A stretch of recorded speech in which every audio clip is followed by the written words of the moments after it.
Uh. Yeah. Uh. Salut les triathlètes et bienvenue dans ce nouvel épisode du podcast Devenir triathlète X Open Tri. Et aujourd'hui, c'est un nouveau portrait de triathlète amateur qui nous attend avec Richard Danielou. Richard, c'est un ancien basketteur, conseiller bancaire la journée, triathlète le soir. Il s'est lancé dans le triathlon jusqu'à franchir la ligne d'arrivée de son premier Ironman. Et ce dont il est venu nous parler aujourd'hui, c'est son nouveau défi avec une dimension un peu particulière. Quelques semaines après le décès de son père, atteint de la maladie de Charcot, Richard s'aligne sur l'Ironman des Sables d'Olonne. Un engagement en mémoire de son père et pour soutenir l'association de recherche sur la SLA, la maladie de Charcot. Dans cette conversation, on est revenu sur son parcours sportif de triathlète amateur, sa préparation entre vie professionnelle et entraînement, et surtout les motivations profondes qui l'ont porté vers cette course symbolique. Alors je vous invite à vous installer et à écouter cette histoire de résilience, de sport et d'hommage. Salut les sportifs, c'est Armano et je suis très heureux de vous recevoir pour un nouvel épisode du podcast Devenir triathlète X Open Tri. Aujourd'hui, on reçoit un invité qui se lance dans un défi sportif, qui se lance dans le soutien à une cause et il nous expliquera pourquoi. Et puis, hasard du calendrier ou pas, il porte le même nom qu'une de mes anciennes invitées. Je suis très heureux de tendre le micro à Richard Danielou. Salut Richard. Salut, bonjour à tous. Alors, éludons déjà le sujet tout de suite. Est-ce que tu connais Delphine Danielou? Alors, je connais pas, mais via le podcast qui est sorti précédemment, bah, du coup, j'ai appris à la connaître. Mais c'est le même nom de famille, mais avec un L en moins. Ouais, Du coup, bon, écoute, c'est... ça reste quand même une cousine éloignée, on va dire. Ouais, c'est ça, exactement, on va dire ça. Bon, Richard, je te remercie d'avoir accepté d'échanger avec nous. On va revenir avec toi sur, justement, comme je le disais en intro, sur ce défi, sur la cause, les causes que tu veux soutenir. Mais avant tout ça, je te propose de te présenter. Donc, dis-nous tout. Qui est Richard Danielou? Bah écoutez, Richard Daniel, c'est une personne simple, bientôt 30 ans dans 6 jours maintenant, si je compte bien, le 24 juin, donc 2 jours après la course. Donc j'espère qu'on pourra fêter ça avec une belle course après. Voilà, donc 30 ans bientôt, je travaille en banque, voilà. Et puis après, côté perso, bah, je suis quelqu'un de très sportif. Très sportif, qui est assez casanier, assez, je vais pas dire solitaire, mais qui aime bien son petit cocon, et cetera. Et puis, voilà, qui est surtout, très famille et puis, très proche de sa famille, au quotidien et voilà, quelqu'un de très simple. Bon, écoute, j'ai noté qu'effectivement, tu travailles dans le secteur bancaire. On peut le nommer, on n'est pas à la radio, hein. Et puis, vu que c'est mon ancien employeur, parlons-en. Une petite banque française au logo rouge et noir, c'est ça? C'est ça exactement. Sans la citer, ouais, c'est ça exactement. Tu fais quoi chez SG d'ailleurs? Allez, c'est cité. Bah, je suis conseiller clientèle, premium, là-bas. Ok, et ça veut dire quoi, conseiller clientèle premium? C'est du marché, un petit peu patrimonial. Enfin, Ok. on se rapproche du patrimonial, ouais. Qui veut dire que finalement, tu accompagnes tes clients, que ce soit alors plutôt des particuliers, j'imagine, mais Ouais, uniquement du particulier, ouais. Bon, en fait, sur tous les aspects de la vie, en fait, enfin, vraiment, tous les projets, hein, que ce soit les projets de financement IMO, conso, même, enfin, la partie placement, prévoyance, retraite, anticipation de la retraite, etc. Enfin, vraiment sur tous les aspects, de la vie donc privée. quand tu dis patrimonial, c'est tout ce qui touche au patrimoine, c'est pas forcément des grandes fortunes, c'est pas la banque, la Ouais, non, branche pas du tout. banque C'est privée, pas, c'est accompagner les non, pas clients du tout. On est, sur l'utilisation de leurs fonds pour se constituer ou faire fructifier un patrimoine. voilà, c'est ça exactement. Ok. Tout en essayant je vais pas dire de redorer l'image du banquier, mais tout en essayant d'être le conseiller, je vais pas dire gentil, mais pour enlever l'image du banquier de l'époque, etc. L'image qu'on a au-dessus de la tête, quoi. Bon, Qui en n'est tout pas cas, réelle, je tiens à le en souligner. tout, En tout cas, ce qui est bien, c'est que au moins, tu es un conseiller clientèle et tu rencontres tes clients. Parce que de plus en plus dans les banques, Ouais, on rencontre des automates, voire des robots, voire une personne à l'accueil qui vous dit bon bah allez avec votre carte dans tel ou tel automate. Mais au moins là, ça fait du bien de pouvoir rencontrer les gens. bah et puis heureusement parce que finalement sinon je serais, enfin je vais pas dire que je serais plus là, mais du coup j'aurais plus de travail. Ouais. Donc fort heureusement. Après, comme partout, on n'échappe pas à la digitalisation, enfin à l'intelligence artificielle, etc. Donc forcément, tout métier a un avenir qui est plus ou moins indécis. Donc, C'est mais clair. pour l'instant, ça va. C'est clair, c'est clair. Bon, en tout cas, l'important, c'est que ce soit un job qui te plaise. Et puis, j'imagine que ça te laisse aussi un petit peu de temps pour t'entraîner à côté. Ouais, ça me laisse du temps. Alors, c'est pas le métier le plus adapté pour faire la pratique sportive, forcément. C'est un métier de bureau. On fait des horaires bah, du matin au soir, enfin, fin de journée, etc. Mais j'ai l'avantage d'avoir un week-end avec une demi-journée en plus, dont le lundi entier, donc ce qui permet d'adapter et puis de s'entraîner un peu plus. Et puis bah, après, en semaine, c'est juste de s'adapter forcément comme on le peut après le travail ou avant le travail. Moi, je sais que je vais pour la piscine, c'était le plus simple pour moi. J'ai une piscine qui ouvre 2 fois la semaine avant les horaires d'ouverture. Donc, du coup, d'y aller à 7 heures avant d'aller travailler, voilà, on s'adapte hein, forcément. Mais le week-end est quand même assez agréable dans ce métier-là pour pouvoir s'entraîner et avoir un petit peu plus d'horaire. Bon, un autre petit point commun, tu es au Havre, c'est ça? Ouais, Tu as toujours exactement. été au Havre ou Ouais, je suis natif du Havre. Donc, ouais, toujours. Bon, moi, je suis rouennais à la base. D'ailleurs, j'y retourne ce week-end à l'heure où on enregistre. Donc, pour la fête de la musique, enfin, pour le week-end de la fête de la Ouais, musique, je serai à Rouen. Ce sera l'occasion de placer un entraînement swimrun avec mon futur binôme pour Eutileux, avec Fergus. Mais ouais, donc SG tous les deux, Normand tous les deux, triathlètes tous les deux. Attention, attention. trop Il de y a points des choses à communs là. construire. Il ne te reste plus qu'à construire un podcast et puis c'est bon. C'est ça, non, je voudrais pas faire de concurrence. Voilà, il y a de la place pour tout le monde. Je laisse ça aux professionnels. Revenons justement à toi, sur l'aspect sportif. Quand est-ce que tu découvres le sport et le triathlon en particulier? Alors, le sport, j'ai découvert ça vraiment enfin, très petit, en fait. Enfin, j'ai fait du basket, enfin, j'ai fait plusieurs sports. J'ai fait 6 mois de foot, j'ai fait 1 ou 2 ans de tennis, puis ensuite je me suis lancé dans le basket assez jeune. Je dirais que j'ai dû faire plus d'une vingtaine d'années de basket. Et puis après, le triathlon, ça m'est venu. Bon, en fait, je courais quand même pas mal parce que forcément avec le basket, même le week-end, je faisais de la course à pied, etc. Et puis il y a une année où avec 2 amis, on s'est lancé. On a fait pour s'amuser, on s'est dit bah tiens, on va faire ce qu'on appelle le raid du Cap à Sainte-Adresse.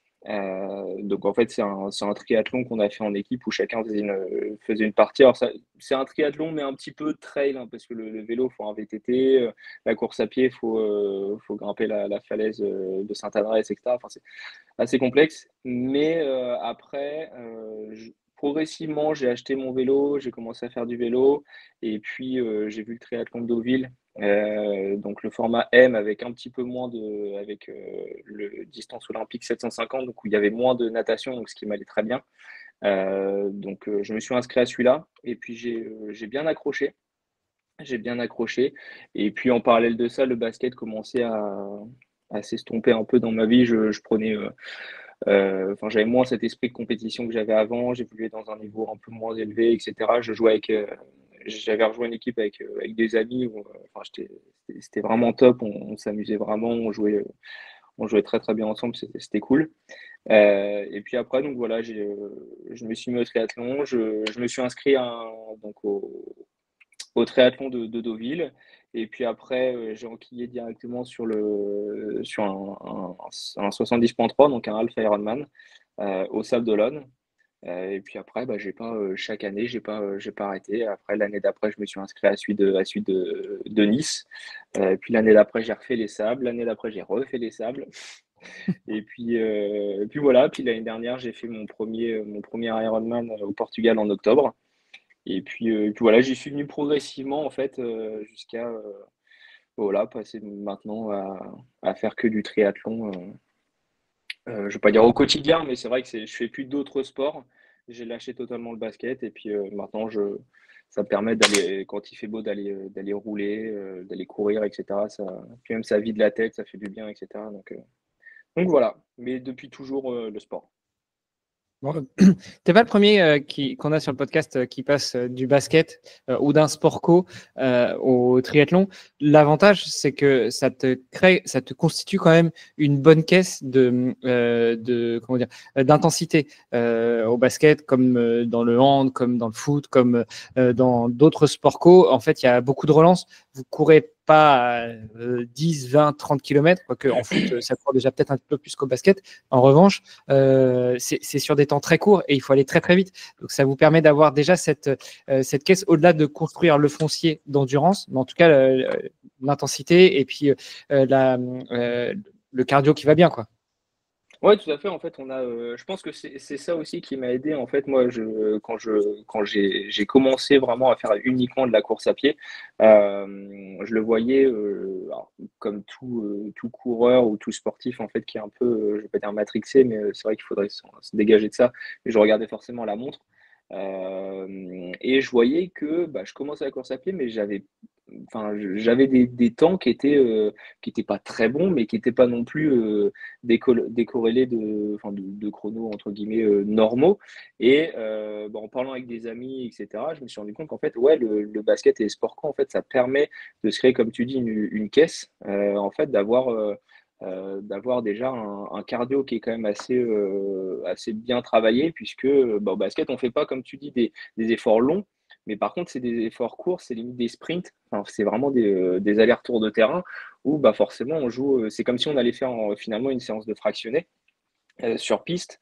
Et donc ouais, on fait des allers-retours de terrain. Il y a des moments de plus ou moins haute intensité. Et je pense que c'est ça qui fait que ça nous crée un cardio qui est déjà assez bien travaillé. Et puis les jambes aussi qui travaillent fortement. Donc même niveau musculaire, les jambes sont déjà assez bien construites pour faire la transition de manière assez fluide, quoi. Euh, et quand tu as commencé le triathlon, est-ce que tu t'es entraîné seul ou tu as été rejoindre un club? Ouais, tout seul, même encore à l'heure aujourd'hui. En fait, j'ai vraiment fait ça tout seul. Euh, même des amis en fait qui font du triathlon sont pas sur la même, enfin sur le Havre. Donc vraiment, quand je m'entraîne sur le Havre, c'est vraiment tout seul.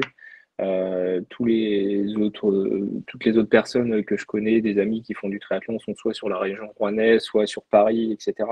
Euh, j'avais regardé pour rejoindre un club, parce qu'il y a un gros club, enfin il y a deux gros clubs aux alentours, il y a le Hack Triathlon et puis il y a même le club de Gonfreville.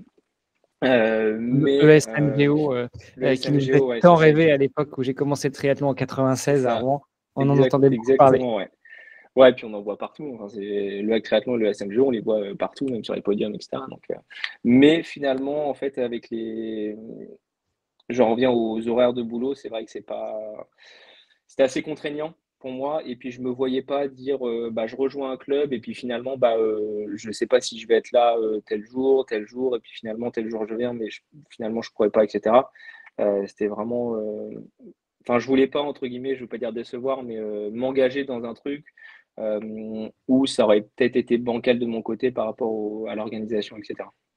Bon, j'en profite du coup pour refaire un petit rappel sur un épisode qu'on a déjà publié. En l'occurrence, c'était Charlie qui l'avait diffusé. L'avantage de s'entraîner dans un club, enfin, ou en tout cas de prendre une licence dans un club, au-delà de pouvoir s'entraîner avec d'autres coéquipiers, de se tirer la bourre, de se tirer vers le haut, d'avoir aussi cette motivation d'aller à l'entraînement quand finalement, si on était tout seul, ne serait pas si motivé que ça à sortir. Là, finalement, savoir qu'il y en a d'autres, qu'on va retrouver des copains, ça peut motiver. Mais surtout, le gros avantage, c'est de prendre une licence. Et quand tu prends une licence, bah, tu es couvert.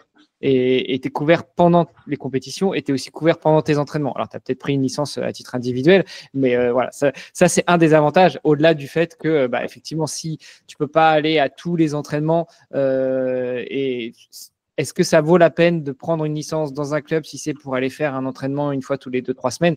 Bah oui, quand même, parce qu'il y a ce côté licence et protection en cas d'accident. Oui. Oui, c'est sûr. Enfin, moi, je pense que j'aurais pris une licence parce que là, je fais du triathlon, mais je fais aller au max une à deux courses dans l'année. Donc, forcément, la licence, enfin, moi, je prends ce qu'on appelle des passes compétition. Donc ça, enfin, je ne veut pas dire que c'est plus rentable, mais c'est sûr que la licence, il y a ce côté sécurité aussi des courses, etc. Et puis même, je sais que bon, enfin, j'en dis que du bien, mais je l'ai jamais fait, donc du coup, mon avis est pas forcément très très bon. Mais oui, le fait d'être en club, comme tu disais même tout à l'heure, c'est le côté avoir des amis, enfin des collègues de triathlon pour faire les entraînements. Moi, je le vois hein, quand je fais des sorties vélo, quand il faut que j'aille m'entraîner, etc., et que je sais que je suis tout seul, les sorties sont longues. C'est clair. Les sorties sont très longues. Là, j'ai été Surtout qu'il faire fait toujours très beau en Normandie, donc ça donne envie de sortir. bah, sur les 2 dernières semaines, oui. Après, sinon, c'était ouais, 70% de home trainer. Mais bon, après, on s'adapte. Et bon, donc du coup, en home trainer, il n'y a pas besoin d'être en club. Parce que finalement, on s'entraîne tout seul. Mais non, non, ouais, je conseillerais quand même d'aller en club. Moi, c'est la chose que j'ai pas faite voilà, par choix. Mais il y a que du positif, hein. Même le côté d'avoir des entraîneurs. Enfin, c'est bête, hein, mais moi, la partie natation, enfin, c'est vraiment ma hantise et c'est vraiment la chose, dès que je sors de l'eau sur un triathlon, c'est bah, là, mon triathlon commence vraiment. D'avoir des entraîneurs de natation, quand vous allez faire les entraînements de natation, bah, en fait, vous avez vraiment quelqu'un qui vous coach, et qui permet de vous remettre votre technique de nage comme il faut, etc. Alors que moi, je vais nager, bah, en fait, je fais mes longueurs, j'essaie de m'entraîner, de regarder des vidéos, de me coacher un peu tout seul, mais c'est jamais c'est jamais mieux que d'avoir un coach et d'être en club. Et d'avoir des personnes avec qui s'entraîner pour progresser, pour prendre un petit peu leurs astuces, etc., quoi. Bon, je te posais la question innocemment du club parce que justement, tu disais que tu venais du basket, que tu avais la caisse pour faire pas mal d'allers-retours et pas mal d'intensité. Donc, du coup, toi, en fractionné, ça doit envoyer quand même. Ça envoie, après pas à un niveau où, enfin, je connais certaines personnes qui envoient quand même pas mal. Et puis le fractionné, j'en fais, mais c'est pas non plus ce que je préfère. Euh, Ouais, ça envoie après, enfin, tout est relatif, hein, ça Prends envoie une en balle, hein. fonction de qui, Prends une forcément, hein. balle, hein, ça va peut-être te motiver, hein. Ouais, c'est vrai, Pour oui. faire des 30-30 en dribblant, ça peut être sympa. Ouais, ça pourrait, ça pourrait être une idée. Mais après, oui, ça peut envoyer, mais après, ça dépend par rapport à qui, forcément. Ouais. Tout est relatif, mais je sais que oui, le fractionné, même si j'en fais pas énormément, je sais que j'aime bien ça, parce que forcément, venant du basket, les efforts courts et intenses, j'adore ça. Mais ouais, faudrait que je me teste un jour sur du fractionné par rapport à à d'autres personnes qui sont un peu plus dans le haut du panier sur le niveau, quoi. Bon, bah, c'est ce qu'il te reste à faire, hein. Faut aller faire toc Ouais, toc aux portes d'un club, hein. c'est ça, Et en plus, en exactement. natation, tu n'as pas d'excuse parce que le HAC est quand même un super bon club, au-delà d'être triathlon, un club multisport, mais ils ont surtout une super section natation. Et il y a quelques champions du monde et olympiques qui viennent du HAC quand même. Ouais, ah ouais, non, mais je suis totalement d'accord. Enfin, je peux pas me cacher derrière ça, de dire que, enfin, je suis du Havre, mais je suis pas au triathlon alors que j'en fais. Et pourtant, à chaque fois que bah, j'allais à un kiné ou enfin que j'allais, voilà, même chez l'ostéo, qu'on parlait, etc. Et voilà, que je disais que je faisais du triathlon, la première question, c'est ah, du coup, t'es au club du Havre triathlon. Enfin, c'est vraiment limite enfin, une institution au Havre, quand tu fais du sport et du triathlon, de dire ah bah t'es au Havre triathlon, même, enfin, quand je sors faire du vélo ou que je vais courir, etc., il n'y a pas une seule sortie où tu croises pas quelqu'un avec le t-shirt, avec un t-shirt de sport du hack triathlon. Enfin, c'est une institution. Donc ouais, je l'ai pas. Moi, c'est volontaire que je l'ai pas fait parce que ouais, je voulais, comme je disais tout à l'heure, je voulais pas m'engager sur un truc où je savais que de mon côté, ça aurait pu être un petit peu bancal niveau organisation et puis par rapport à ce que j'avais côté perso. Donc, mais moi, ça me va comme ça aussi, d'être dans ma bulle, etc. Je pense que j'aurais bien aimé, j'aurais adoré le côté être en club comme j'ai toujours été avec des personnes avec qui se challenger, etc. Mais voilà, ça me va bien comme ça. Et puis le côté compétition, je l'avais énormément sur le basket. Sur le triathlon, c'est plus, vu que c'est un sport individuel, je le fais plus aussi maintenant pour moi, parce que Mhm. je sais que voilà, si je, si je m'entraîne, mais pas trop, et si je fais une course où bah, le chrono ne va pas, etc., je serais frustré, je m'en voudrais à moi et je serais énervé, mais pour moi, je décevrais pas et je décevrais pas d'autres personnes, etc., mes coéquipiers, etc. Donc voilà, ça me va bien aussi. Bon, et du coup, comment est-ce que tu t'entraînes? Comment est-ce que tu fixes tes entraînements? Comment est-ce que tu les choisis? Comment est-ce que tu te motives? Parce que quand on n'a pas forcément un plan d'entraînement que nous prépare un entraîneur ou d'aller rejoindre les coéquipiers et les coéquipières au club, si le temps est pas super, si tu n'as pas passé une super nuit, si tu as une petite douleur dans le mollet, c'est parfois un peu difficile de sortir faire du vélo, sortir rouler, sortir nager, sortir courir. Ah, c'est vrai que c'est plus compliqué quand on n'a pas de coach.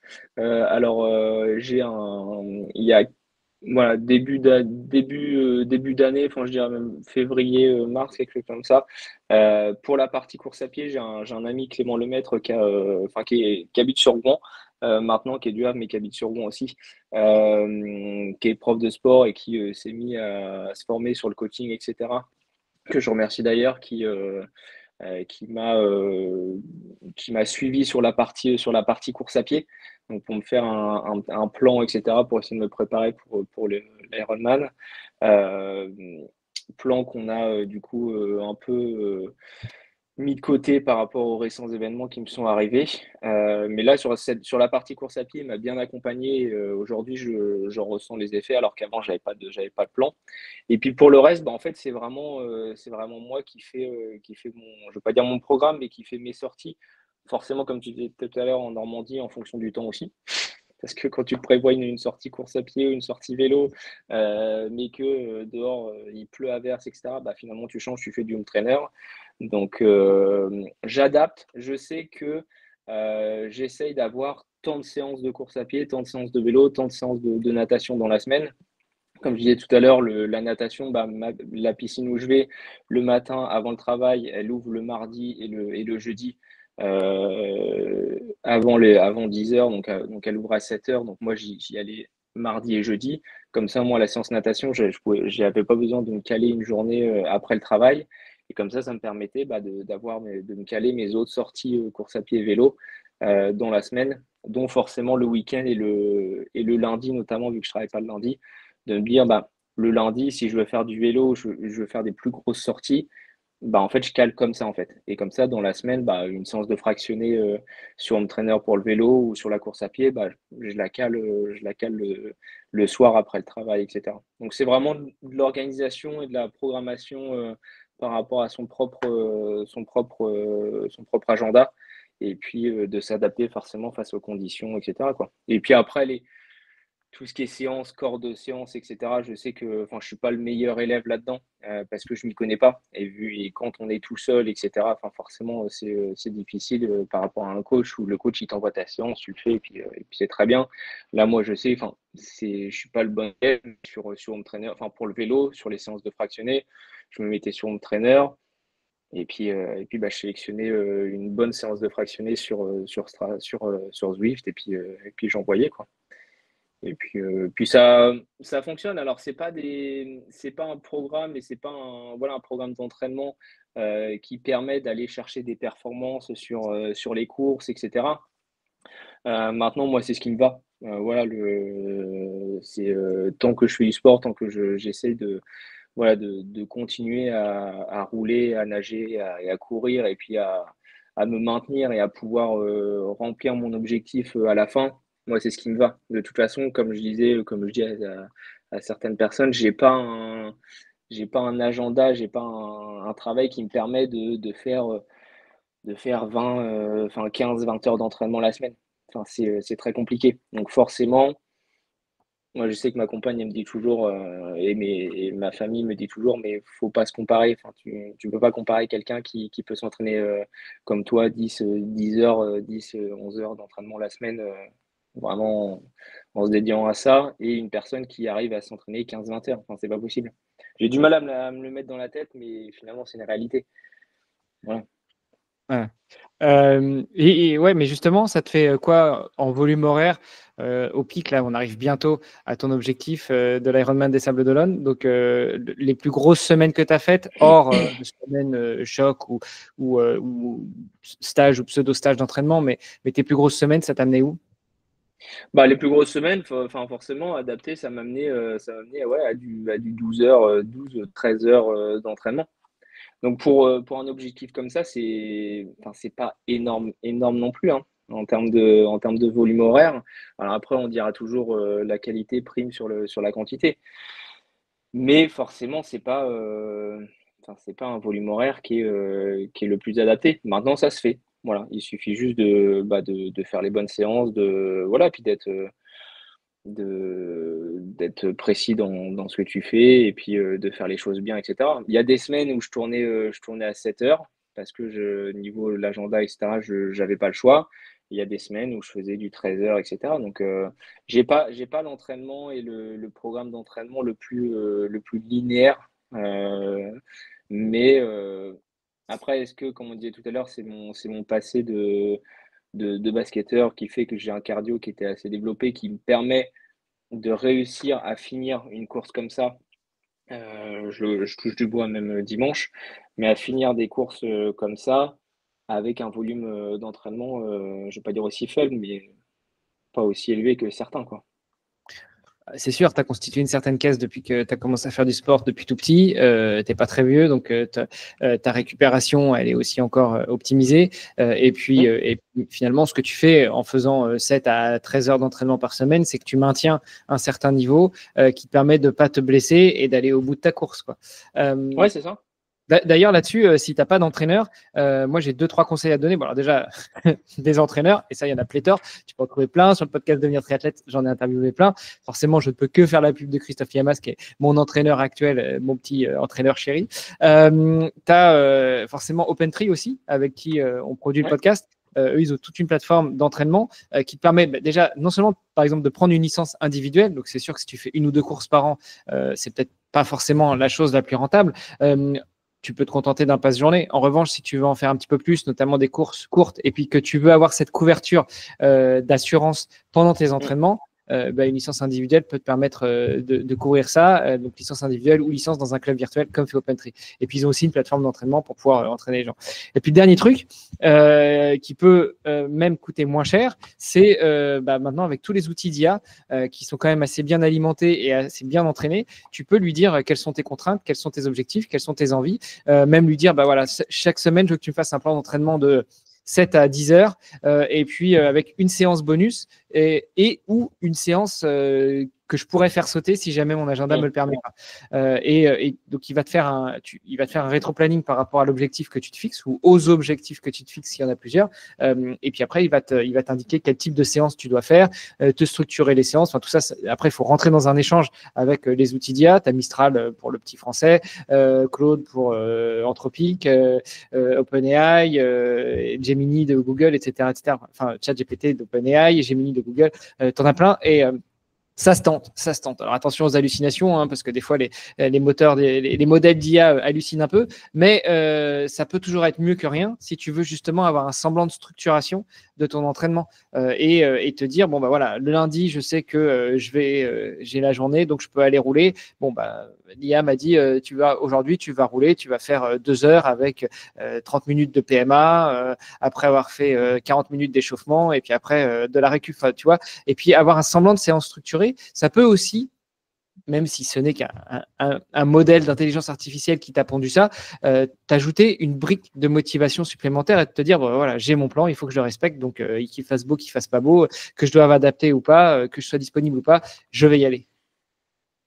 Ouais, ça, je connaissais pas du tout Moi, je savais pas que maintenant l'intelligence artificielle faisait ça.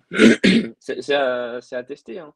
Après, c'est sûr que c'est pas personnalisé. Je pense pas que ça soit personnalisé vraiment à l'athlète, au sportif directement. Mais c'est vrai que c'est une première porte d'entrée C'est sûr que au si tu veux avoir coaching, quelque quoi. chose de personnalisé, c'est comme avec ton banquier, avec ton conseiller de clientèle. Soit tu as un automate et puis tu fais ce que tu peux, ou alors la banque en ligne, ou alors tu vas voir ton conseiller bancaire qui va C'est pouvoir ça, t'apporter des exactement. conseils et t'aider dans la gestion quotidienne de ton compte, quoi.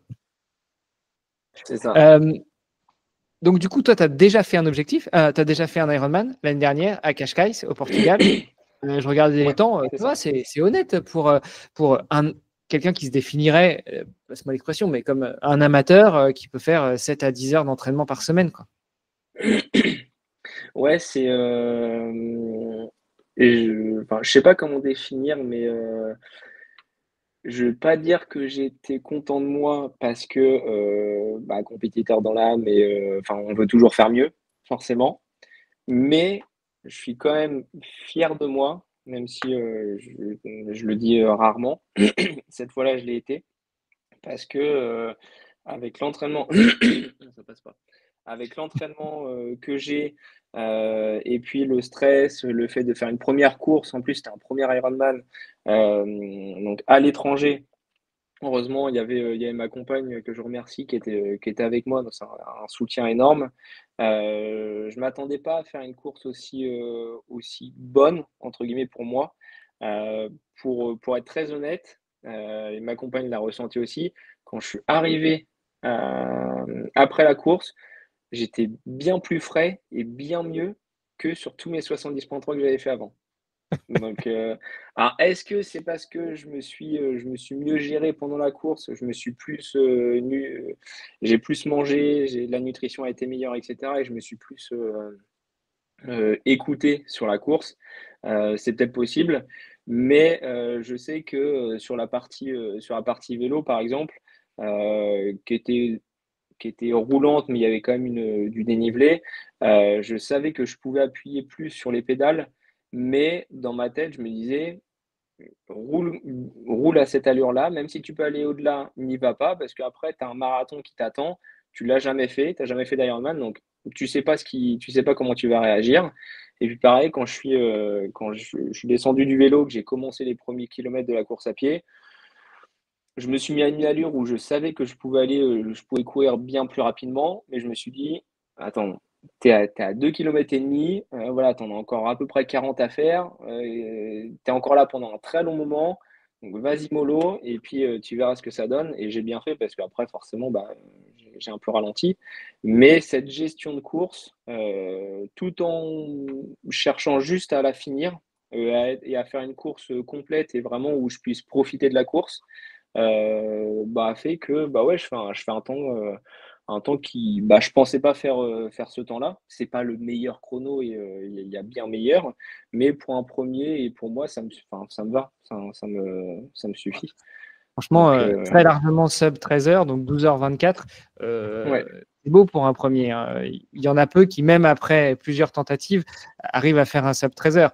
Euh, on le rappelle, avec ton niveau d'engagement qui est limité par ton niveau d'entraînement, ouais, parce que tu peux pas t'entraîner plus de 10, 12, 13 heures par semaine, quoi. ouais, Et franchement, c'est beau. Puis en plus, Cascais est sympa parce que c'est un Ironman de fin de saison. Donc l'été est déjà passé. Tu as remis une ouais, couche avec l'entraînement en septembre et un peu en octobre. Donc franchement, c'est un Ironman qui est idéal, je trouve. Mieux qu'en début de saison. Et ouais. mieux que pendant l'été parce que tu crèves de chaud. Enfin, j'ai accompagné des potes sur des Ironman à Vitoria-Gasteiz en Espagne en plein mois de juillet. Enfin, si t'es pas acclimaté à la chaleur, faire le marathon sous 50 degrés, c'est invivable, quoi. Ouais. Ouais, là, c'est une belle course. Alors moi, je l'avais choisi pour la petite histoire parce que, sur le parcours vélo, on passait par le circuit, de Formule 1 d'Estory et ça, moi, en fait, c'est vraiment pour ça que je l'ai choisi. parce que ça me faisait rêver de me dire je vais faire du vélo sur un circuit de Formule 1. Voilà. Bon, Donc t'en j'ai as un autre qui choisi est comme ça, ça. mais c'est pareil, c'est un peu plus loin, quoi. Ouais, c'est ça, c'est ça. Mais finalement, et en plus, c'est une très belle destination. La course est très belle, le parcours vélo est magnifique. Il y a du dénivelé, mais il est bien parce qu'il est concentré sur une seule montée, grosse montée dans l'arrière-pays.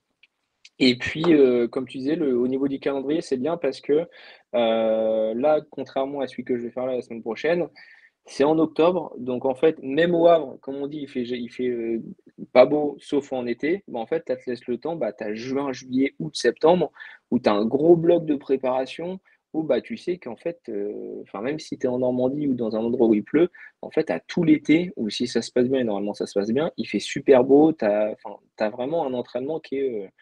Voilà, tu as ta préparation hivernale, mais tu sais que derrière, en fait, pendant 4 bons mois, en fait, il va faire des temps sublimes. Et puis le soir, après le travail, tu sais que le soleil il va se coucher à 20h, 20h30. Donc tu as le temps, même si le soir, après le travail, tu as besoin de te faire des sorties longues en course à pied, etc. En fait, tu as le temps, quoi. Ouais. Contrairement aux courses de début de saison, où là, même là, en juin, fin juin, tu te dis, en fait, tu as uniquement un peu du mois de mai et le mois de juin pour, après le travail, pouvoir te faire des grosses sorties après. C'est sûr que c'est plus compliqué. Euh, Comment tu récupères après Cascais, justement, donc l'année dernière, qui était ton objectif de l'année? Il t'a fallu. Est-ce que tu as stoppé? Est-ce que tu as continué? Il t'a fallu combien de temps? Et surtout, combien de temps il t'a fallu pour te dire, bon, allez, le deuxième, ce sera 3 petits points. Alors, ça va être bête à dire, mais l'année dernière, du coup, j'ai fait le 70.3 des sables. Alors, je le fais quasiment chaque année. Alors après, là, ça va peut-être changer avec les projets perso, etc. Mais tous les ans, je le faisais. Et puis, donc, l'année dernière, rebelote. Je fais le 73. J'étais inscrit à l'Ironman, du coup, de Cascais, donc pour mon premier. Et avec un ami, et même moi, j'avais anticipé parce qu'on savait que les sables allaient accueillir son premier Ironman l'année prochaine, etc. Et puis, avant même d'avoir fait Cascais, et la veille de faire le 73 des Sables, je me suis inscrit à l'Ironman des Sables. Donc, même avant d'avoir fait mon premier Ironman, de savoir comment ça s'était passé, je m'étais déjà inscrit à un deuxième. Tu vois, donc après, c'est peut-être un petit peu fou dans ma tête, mais je m'étais dit, il faut pas que je rate l'occasion. Enfin, j'ai commencé au sable. Voilà, les sables qui accueillent son premier Ironman, en plus, c'est une destination super, magnifique, etc. On était avec un ami, etc. Qui fait du triathlon et qui est très très fort. On s'est dit, on s'y inscrit. Enfin, on pense que les places vont partir très vite, etc. Donc là, la course de dimanche, là, j'étais déjà inscrit avant même d'avoir fait mon premier Ironman. Donc ça fait déjà un an que je suis inscrit. Pour la petite histoire, je crois moi et mon pote, on est les deux premiers à avoir été inscrits parce que sur le stand, sur le village Ironman, il y avait un stand justement où ils faisaient la publicité de l'année prochaine, il y a l'Ironman, etc. Et on avait été les voir et ils nous ont dit on vous envoie un SMS quand les inscriptions elles ouvrent, etc. Et on était juste à côté. À 10 secondes après l'ouverture, on était déjà inscrits. Donc voilà. Donc j'étais déjà inscrit avant même de faire Cascais et après pour la récup et pour reprendre. Alors c'est vrai que moi j'ai pas été très bon élève. Normalement j'aurais dû reprendre plus rapidement que je l'ai fait, mais j'ai mis quand même du temps avant de reprendre l'entraînement. Je continuais de faire de la course à pied, etc., de courir, mais c'est vrai que j'ai mis un bon mois, 2 mois avant de me recentrer vraiment sur l'entraînement et de repartir sérieusement sur quelque chose. Donc j'ai régressé un peu. Et puis forcément, hein, quand tu fais ta course en octobre, et puis c'était fin octobre, et puis qu'après tu enchaînes, c'est l'hiver, il faut se remotiver, puis après tu as les fêtes de Noël qui arrivent. Enfin, voilà, donc là mentalement, faut se remettre dedans. Donc ça a été compliqué, ouais. Moi, j'ai eu du mal à reprendre. Et puis après, il se passe un mois, 2 mois, et tu dis, faut peut-être sortir les chaussures du placard et puis y retourner, quoi. Et Donc, du coup, tu retournes comment? Est-ce que c'est difficile de repartir, sachant que ça fait déjà quelques semaines que tu n'as pas forcément couru, nagé, roulé, quoi? ouais, complètement, complètement. C'est même limite, enfin, je dirais même que c'est pire que de se dire: «Bah, je stoppe pendant, allez, enfin, un bon mois» et cetera. Parce que forcément, c'est ce qui se passe là, c'est que pendant des mois, après ton travail, tu vas t'entraîner, le week-end, tu vas t'entraîner et cetera. Donc forcément, une fois que la course est finie, tu dis: «Bah, allez». Je me pose un peu, même le week-end, bah, j'en profite pour faire des choses que je faisais pas avant, pour sortir, voilà, même après le travail, bah, je me pose et cetera et finalement, tu tombes dans un engrenage qui est très mauvais et je pense que, ce qu'il est mieux de faire, c'est de se dire: «Bah, je fais à la limite une semaine, 2 semaines de coupure, intensive, quitte à aller courir une deux fois, si j'en ai envie». Mais c'est de quand même continuer, le sport après. Donc c'est-à-dire même si tu fais, 1-2 heures, 3 heures dans la semaine, de dire: «Bah, je vais faire une sortie vélo, je vais courir, faire un footing ou une EF, en course à pied». Mais c'est de pas stopper parce qu'après la reprise, elle est encore plus dure parce que tu te dis de niveau cardio, niveau physique, c'est plus compliqué et de 2, faut trouver encore plus de motivation de dire: «Bah, là, faut vraiment s'y remettre, quoi». Alors que si tu y vas crescendo, bah, en fait, c'est juste, ouais, c'est juste progressif, quoi. Donc et moi, ça a été, beaucoup plus compliqué de me dire: «Bah, en fait, là, faut vraiment y retourner, là». Là, tu passes de zéro à, bah, finalement, là, tu reprends, à 100 quoi. Donc c'est plus compliqué. Si tu n'avais pas été inscrit à l'Ironman des Sables d'Olonne, là, qui aura lieu samedi prochain, Ouais. quand on se parle, tu aurais repris aussi intensivement ou pas? C'est une très bonne question. C'est une très bonne question. Hem, je pense après, c'est sûr que moi, dans ma tête, il me faut un objectif, de course, pour que je puisse, m'entraîner, pour que je puisse voilà, avoir un point de mire, de me dire: «Bah, voilà, j'ai cette échéance-là pour me motiver» et cetera. C'était comme au basket, hein. Moi, quand j'avais, enfin, si j'avais pas les matchs le week-end, bah, en fait, le basket, ça aurait pas été, je m'y serais pas donné autant que je m'y suis donné parce que pour moi, enfin, c'est pas une bonne mentalité, mais pour moi, le sport, il y a le côté compétitif dedans. C'est, compétitif pas vis-à-vis des autres, surtout vis-à-vis de soi. C'est-à-dire que, hem voilà, c'est se donner des objectifs, de dire: «Bah, tu fais ça pour que à telle, voilà, telle date, tel jour et cetera», même si c'est pas une course, de dire: «Bah, à tel mois, dans tel mois, je vais arriver à faire un 10 kilomètres», voilà, enfin, pour des personnes qui débutent le sport, bah, j'aimerais bien, voilà, dans 3-4 mois, réussir à faire un 10 kilomètres, voilà, sans m'arrêter. C'est des choses où moi, dans ma tête, c'est pareil, c'est de se dire que il faut faire du sport pour le plaisir, mais aussi ça permet de se donner des objectifs et moi, si j'ai pas un objectif, bah, en fait, j'ai du mal et là, en l'occurrence, en triathlon, pour moi, le triathlon, ça vient aussi forcément avec les courses parce que, quand tu t'entraînes, voilà, tout l'hiver, voilà, pendant plusieurs mois, juste comme ça, bah, enfin, c'est pas quelque chose de très plaisant parce que forcément l'entraînement, on voit pas, enfin, on voit le côté de la course où, bah, en fait, tu as les supporters, tu as le côté course avec l'ambiance et cetera. Mais derrière, tu as toutes les heures d'entraînement où tu es seul, où tu sors en hiver, enfin, tu te cailles sur le vélo et cetera. Pour moi, c'est ça qui fait la force du sport, quoi. Et la force du sportif, en Oui, l'occurrence du aussi, ouais. triathlète. Hem, donc là, dimanche, tu t'alignes sur ton deuxième Ironman, sur lequel tu t'étais inscrit avant même d'en avoir fait un premier.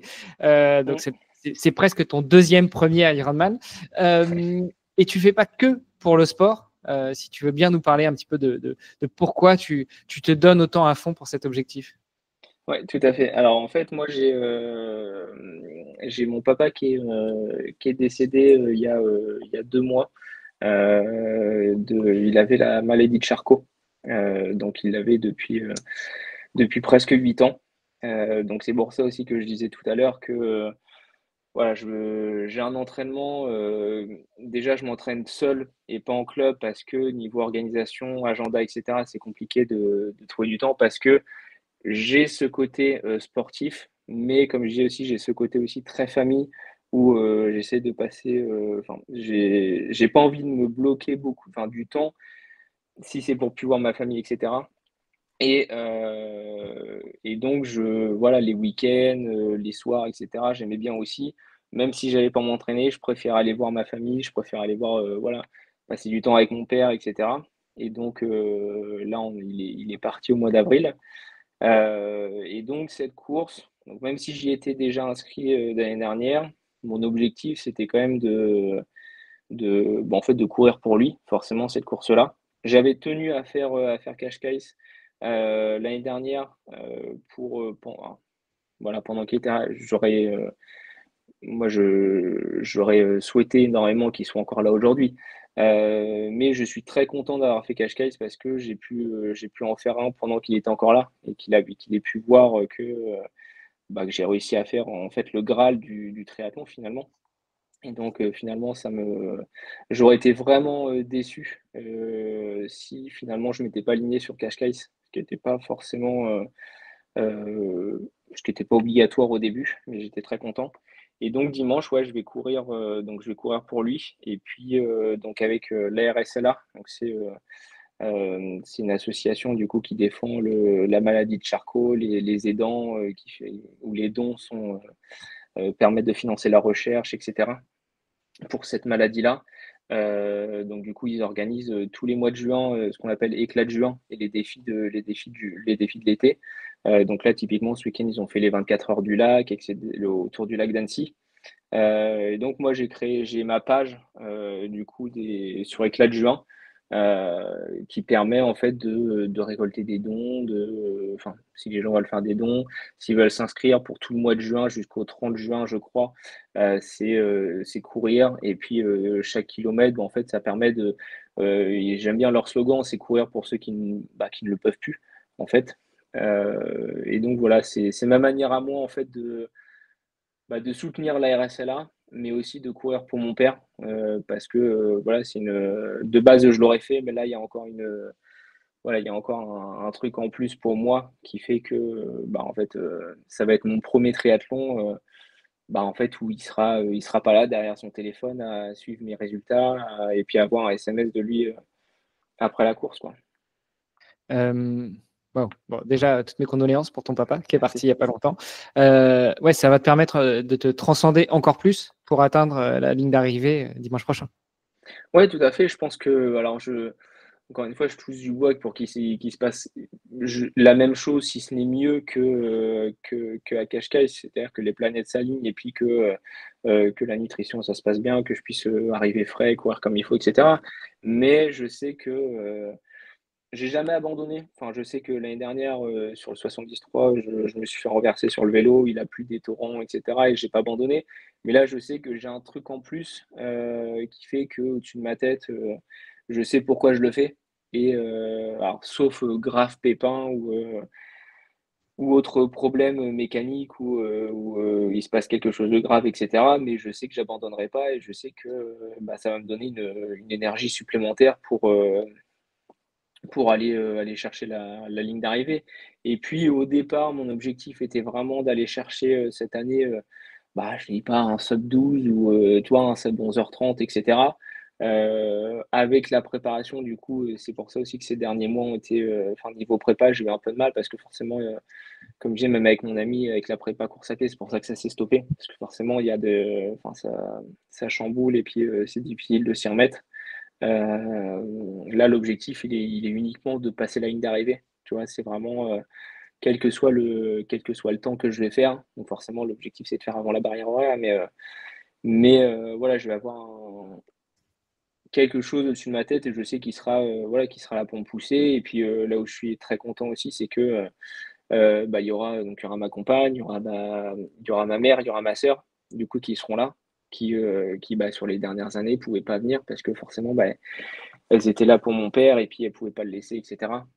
Donc là, je suis très content que ma mère et ma sœur puissent venir. Il y aura ma belle famille aussi, etc. Enfin, là, c'est vraiment une course où, je sais pas, c'est moche de dire ça, c'est pas une course de fête, mais c'est une course où je sais que, en fait, c'est une course pour lui que je fais. Et il y aura ma famille aussi qui sera là pour me supporter et puis pour qu'on lui rende hommage à ce niveau-là, quoi. Donc c'est vraiment une course plaisir et une course entre guillemets pour l'honorer et puis pour courir pour lui, quoi. C'est beau. Juste pour revenir rapidement sur cette fameuse maladie, donc la maladie de Charcot, ça c'est le petit nom qu'on lui donne. En réalité, ça s'appelle la SLA, donc c'est la sclérose latérale amyotrophique, qui finalement finit par paralyser le corps et le corps entier des gens qui en sont atteints. Le plus grand représentant, entre guillemets, en France, c'est Olivier Goy, qui est un grand entrepreneur et puis qui en est atteint depuis quelques années et qui communique beaucoup là-dessus. Est-ce que c'est une maladie qui est héréditaire? Alors, de ce qu'on me disait, en fait, il y a plusieurs types de SLA, en fait. Il y a plusieurs gènes, etc. Il y a un type de SLA qui est héréditaire, mais il y en a vraiment très, très, très, très, très peu. C'est vraiment très rare. Déjà, la SLA, en fait, ce qu'il faut savoir, c'est que, en fait, de base, c'est une maladie. Non, je veux pas dire que c'est un tirage. Enfin, c'est pas comme au casino. Enfin, c'est au casino, voilà, c'est la boule, elle tombe sur vous, elle tombe sur vous. Il y en a un où c'est héréditaire, mais c'est vraiment très minime. Enfin, c'est vraiment déjà là, c'est hyper malchanceux d'avoir la SLA déjà, parce que c'est le loto. Et puis quand c'est héréditaire, c'est encore plus malchanceux parce que ça touche vraiment, je dirais pas 5% des maladies de la SLA, mais c'est vraiment très minime. Mais il y en a, il y en a. Moi, mon père, il avait dans sa grande générosité, la première chose qu'il a voulu savoir et qu'il a voulu faire quand il a su qu'il avait cette maladie-là, c'était de savoir si ça allait toucher ses enfants. Donc on n'est pas dans ce cadre-là. Mais c'est une maladie qui peut toucher vraiment n'importe qui. Bon, mon père qui était, il a jamais bu, il a jamais fumé. Si je fais du sport aussi, c'est un peu grâce à lui parce que il faisait tout le temps du sport. Il a fait quelques quadrathlons des entreprises. Il a fait du basket également dans le club où j'en faisais des années. D'ailleurs, si je me suis poussé à fond dans le basket aussi, c'est parce que le jeudi soir, quand il allait à son entraînement, j'allais avec lui et puis je le regardais tous les soirs. Enfin, je le regardais à chaque entraînement. Donc voilà, c'est pour dire qu'il n'y a pas, c'est pas une question d'hygiène de vie, c'est pas une question de quoi que ce soit. C'est vraiment une maladie qui peut toucher n'importe qui. Et puis, ils disent sur le site de l'ARSLA qu'il y a 5 décès par jour pour 5 nouveaux cas, et ça peut toucher n'importe qui. Et à n'importe quel âge. Moi, je le vois, mon papa, il est parti, enfin, il l'a eu en 2018, il est parti là, il avait 60 ans, 61 ans. Quand vous allez sur la RSLA, l'ambassadrice aujourd'hui, c'est Pauline Messier, elle a 22 ans, elle l'a eu à 20 ans. Enfin, ça fait 2 ans qu'elle l'a. Donc c'est vraiment une maladie qui est, je veux pas dire qui est très peu connue des gens parce qu'elle commence à se faire entendre, parce qu'on en parle aussi, enfin voilà, niveau du gouvernement, etc. Enfin, il y a des politiques, enfin, il y a des politiques sur là, il y a un médicament qui permet de réduire un peu la maladie, etc., qui est remise en cause par les politiques, etc. Donc c'est pour ça qu'on en entend parler. Et puis peut-être parce que je suis dedans aussi, parce que forcément, vu que j'ai baigné dedans, je m'y intéresse plus et je le vois plus. Mais j'ai l'impression qu'on en parle plus de cette maladie-là, parce qu'il y a de plus en plus de cas. Et puis c'est une maladie qu'on commence à prendre vraiment au sérieux et qu'il faut prendre au sérieux, parce que ouais, c'est une des maladies les plus graves au monde. Et c'est une maladie qui est incurable. Donc forcément, quand on est dedans, on sait que on est emprisonné de son corps et puis on est condamné finalement, du coup, à partir de cette maladie-là. Et c'est pas douloureux physiquement, enfin, de ce que notre père nous en disait, mais mentalement et psychologiquement, enfin, c'est douloureux, quoi. Bah, j'imagine. Pour toi, quand tu en es atteint et que tu sens que ton corps se détruit seul, que tu deviens paralysé, que tu peux plus rien faire, que tu dépends des autres, et puis pour les aidants, pour les accompagnants, pour les proches, pour la famille aussi, de voir le corps s'éteindre au fur et à mesure, quoi. Ouais, tout à fait. Comme je disais, il était très sportif, il s'arrêtait jamais, il passait jamais son temps dans le canapé, etc. Et puis du jour au lendemain, alors forcément c'est progressif, mais du jour au lendemain, en fait, vous vous retrouvez à être, à plus pouvoir vous lever, à plus pouvoir, vous mettre à genoux pour faire du jardinage, vous pouvez plus bricoler, vous pouvez plus vous servir de vos doigts. Euh, en fait, ça doit être hyper. Enfin, moi, je peux pas me mettre à sa place, mais ça doit être tellement frustrant et en fait, c'est ça la plus grosse. Enfin, c'est ça qui fait le plus de mal en fait dans cette maladie, c'est de voir qu'on est prisonnier de son corps et qu'on peut plus rien faire en fait. Et puis que on est dépendant des autres après. Moi, je sais que vraiment je tire mon plus grand chapeau et puis j'admire énormément ma mère pour tout ce qu'elle a fait parce que pendant toutes ces années, c'est elle qui s'en est occupée aussi tous les matins en plus de son travail qui le levait, qui lui donnait à manger sur la faim, qui l'habillait, etc. Et c'est vraiment quelque chose au quotidien qui est, même pour les aidants, qui est vraiment hyper. En fait, ça vous enferme dans une bulle. En fait, personne ne peut comprendre et vous êtes enfermé dans un mode de vie qui fait que, bah, en fait, maintenant, vous vivez que pour ça. C'est dur, en fait. C'est dur. Donc, en fait, on souhaite ça vraiment à vraiment personne parce que ça, je veux pas dire que ça détruit une vie, si, finalement, ça détruit une vie, mais c'est un mode de vie qu'on ne souhaite vraiment même pas à son pire ennemi, quoi. Ouais. Écoute, en tout cas, c'est très beau ce que tu fais, c'est très beau que tu en parles.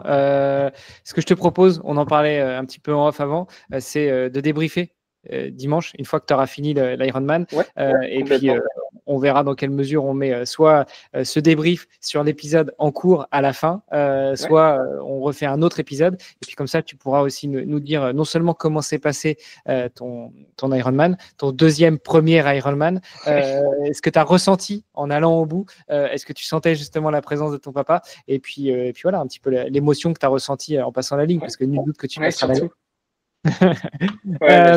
J'espère la passer déjà, j'espère. Et puis, je pense que ça va être je pense que ce sera la plus belle ligne d'arrivée que je puisse faire. Je l'avais déjà fait il y a 2 ans pour une autre association, pour la RSLA, mais mon père était encore là. C'était l'association Espoir. Ces 3 frères, Normands d'ailleurs aussi, qui leur papa est parti aussi de cette maladie-là. Et justement, ils avaient créé une marque, justement Espoir. Et pendant la course à pied, j'avais mis le t-shirt. J'avais mis un t-shirt de course à pied Espoir. Mais là, celle-là, elle va être particulière. Elle va être très, très belle, je l'espère. La collecte de fonds que tu as lancée aussi pour soutenir la RSLA, tu la laisses ouverte après ton Ironman ou tu la clôtures dimanche? Non, en fait, c'est vraiment dépendant de la RSLA. En fait, c'est vraiment leur défi qu'ils font pendant tout le mois de juin, où en fait, c'est ouvert jusqu'au 30 juin. Donc, en fait, c'est du 1er au 30 juin. Donc, en fait, c'est sur site Éclat de Juin. Moi, le groupe, l'équipe, en fait, pour faire un don sur notre page, en fait, ça s'appelle les voiles solidaires. Les voiles, parce que pour un petit histoire, mon père adorait la voile, la mer, c'était son truc. Donc en fait, c'est vraiment avec eux, en fait, ils font du 1er au 30 juin. C'est le mois de la SLA. Voilà, le 21 juin, il me semble d'ailleurs, si je dis pas de bêtises, c'est le jour justement de la SLA. C'est vraiment le jour de la journée mondiale de la SLA. Et donc voilà, c'est eux après le 30 juin, en fait, les pages se clôturent, etc. Ok, bon, donc du coup, on ne le remettra pas dans les notes de l'épisode parce que l'épisode sortira après le 30 juin. En revanche, je mettrai dans les notes de l'épisode comment te suivre, LinkedIn et autres. Et puis, les gens pourront venir regarder ton profil et je pense qu'il y en aura d'autres, des collectes de fonds. Il y aura d'autres Ironman, d'autres défis sportifs et d'autres collectes de fonds. Oui, il y en aura d'autres. Il y en aura d'autres. Et puis, tous les ans, de toute façon, il faut pas, même hormis le mois de juin, de toute façon, il ne faut pas hésiter. Après, tous ceux qui veulent participer, etc. Les dons pour les associations, etc. C'est pas uniquement ces mois-là. La RSLA fait ce truc-là tous les ans au mois de juin. Mais tout au long de l'année, en fait, il y a le soutien qui est possible, hein. Les dons pour les associations, c'est pas uniquement de telle date à telle date, c'est vraiment tout au long de l'année.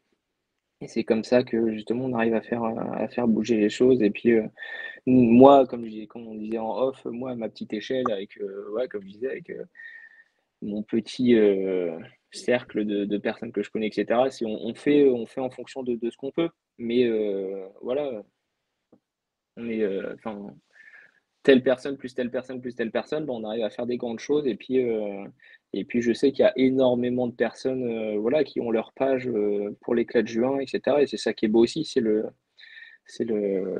la communauté qui fait que, bah, en fait, on se sent soutenu et la maladie se sent, enfin, la RSLA se sent soutenue pour faire des choses, pour faire avancer la recherche, quoi. C'est clair. Et C'est ce qu'il faut. de la même manière que nous, sur notre projet Road to Etileux, on soutient la France Sclérose en plaques. N'oubliez pas, tu l'as dit déjà, que les dons, c'est pas que pendant le mois de juin pour la SLA, c'est pas que pendant le mois de mai pour la sclérose en plaques, c'est toute l'année. Et puis en plus, tous les dons que vous faites, vous pouvez bénéficier d'un avantage fiscal. Donc, en gros, si vous voulez donner 100 euros, poussez un peu plus parce que sur les 100 euros, vous allez pouvoir récupérer, alors suivant votre statut, 60 ou 75 euros en réduction d'impôt. Donc, voilà, mettez 200 balles, quoi. C'est ça, exactement. Super. Écoute, on te souhaite bon courage pour l'Ironman dimanche prochain. Ben ouais, merci. Il devrait avoir beau temps au Sable d'Olonne, donc ça va être sympa. Ouais, ils ont prévu. Alors, voilà, on croise les doigts, hein, parce qu'on n'est jamais à l'abri avec les grosses températures qu'il y a un orage qui arrive après. Mais ouais, ils ont prévu un beau temps et surtout une forte chaleur, autour des 27-29 degrés. Donc, comme tu disais tout à l'heure, courir sous la chaleur, c'est pas joli, mais là, je pense que c'est ce qui va se passer. Bon. Mais ça va le faire. Comme je disais, j'ai une bonne étoile au-dessus de ma tête et ça va le faire. Écoute, encore une fois, bon courage.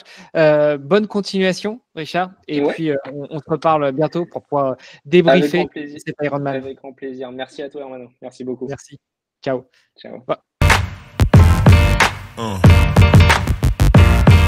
Yeah.